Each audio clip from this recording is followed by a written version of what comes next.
vision Apritaji and I have is that every human being must awaken. We should all become awakened human beings. When we become awakened human beings, we become enlightened human beings. And when we are enlightened, that means we are above division, we are above separation, and we are above judgments. And we live in a true state of oneness. That is being enlightened, that is being awakened. Now, the biggest problem the world has is that we are not awakened to this state. What we are awakened to, or the state that we constantly live in and we're actually totally unaware, is the state of ambition, greed, comparison, and non-stop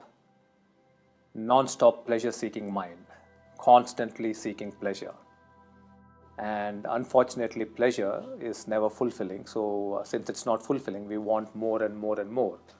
And since we want more and more and more, we are obviously exploiting this earth as much as possible so that we can calm our pain down and we can fulfill our pleasures. So generally what is being taught out there in the world and what people talk about is peace of mind. What we are talking about is awakening to peace and consciousness, which is one of the dimensions of an enlightened state.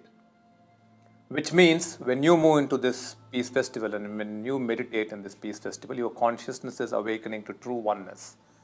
It's moving beyond division and beyond separation. Let us take racial discrimination, for example.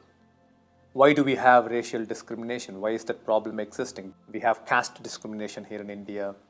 There is wealth discrimination, all forms of discrimination. Why is it there? It's there because we constantly divide ourselves and we constantly separate ourselves. That you are different, I am different. You are unique, I am unique. And in the entire process, we make sure that either we feel inferior or we make sure that others completely feel inferior. And in this process, there is no peace. There is only conflict because you are not awakened to the true state of oneness. And hence, there is so much of discrimination that's happening because we do not know how to truly connect. We do not know how to really find peace in our connection and in our love.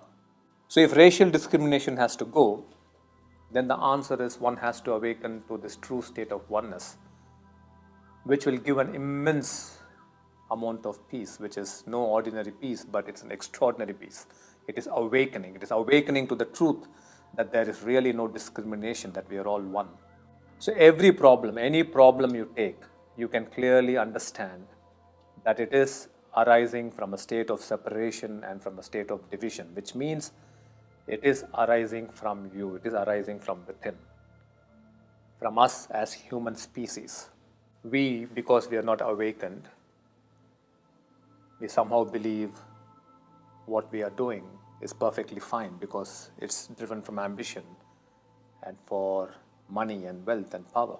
So once again, it is this unawakened consciousness that does not understand the interconnection of universe, that does not understand the interconnection of everything, that does not understand the powerful communication that's happening between the entire universe, that we are all interconnected, and that we truly need to care for each other, and that we truly need to live in a state of peace. Who are we? Why are we here? We only know one answer. We have to earn money, and pass it on to our children. That's the only answer we have. Of course, some of them have different answer, but most of the people in the world have this answer. Either money, power, position, and ambition. And what we are witnessing is constant problems. And these problems are all manifestations of our unawakened consciousness. A consciousness that is filled with conflict and pain. So we are not talking about an ordinary peace here, we are talking about an extraordinary peace. We are not talking about peace of mind. We are talking about awakening to peace and consciousness so that we can contribute in solving world's problems.